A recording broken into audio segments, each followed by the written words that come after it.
কালারটা দেখে অনেক লোভনীয় লাগছে না? চলুন আজকে আপনাদের শিখিয়ে দিই কালাভুনা কীভাবে করে। আসসালামু আলাইকুম, দিস ইজ মিষ্টি and welcome to my another video. তো আমি এখানে 1 কেজি মতো গরুর গোশত নিয়েছি। আপনারা চাইলে বেশিও নিতে পারেন এবং আপনারা চাইলে রাঁধুনি গুঁড়া মশলা দিয়েও মানে ভুনা মশলা দিয়েও, যেটা কালাভুনার, সেটা দিয়েও আপনারা করতে পারেন। আমি আমার ঘরোয়া পদ্ধতিতে রান্না করছি।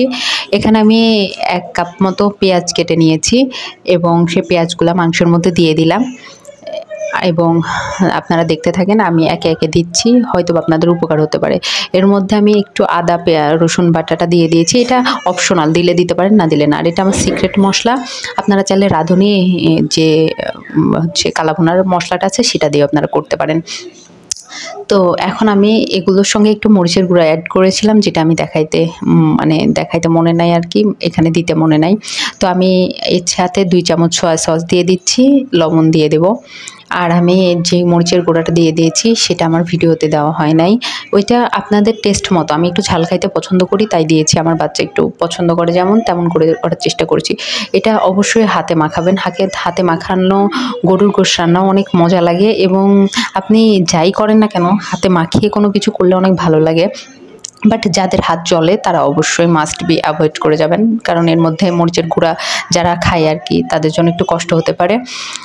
তো এই যে আমার কমপ্লিট। এখন আমি এটা চুলাতে দিয়ে দিলাম।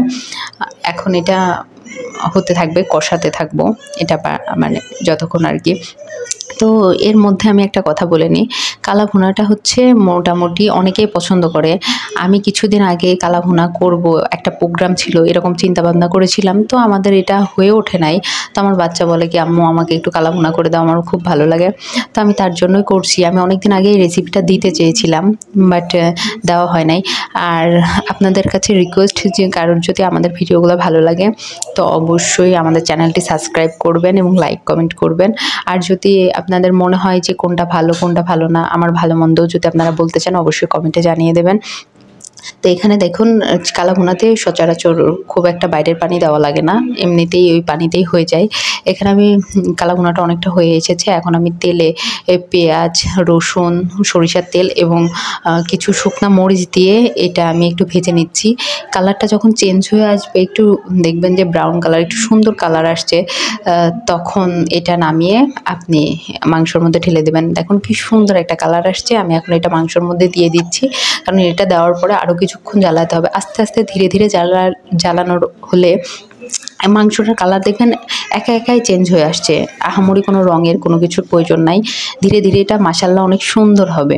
আমি এটা ধীরে ধীরে এবং বারবার ঢাকনাটা খুলে একটু কষ্ট করে দেখবেন, কারণ এটা নিচে লেগে যেতে পারে, মশলা আছে তো এটা নিচে লেগে যাবে। তাই আপনি একটু খুলে বারবার আমি দেখছিলাম এবং আমি নাড়াচাড়া করে দিচ্ছিলাম। দেখুন কালারটা কি সুন্দর এসেছে, আরও সুন্দর কালার আসবে। লাস্টে আমি আপনাকে দেখাই দিই। তো আজকের মতো ভিডিও এতটুকু। আল্লাহ হাফেজ।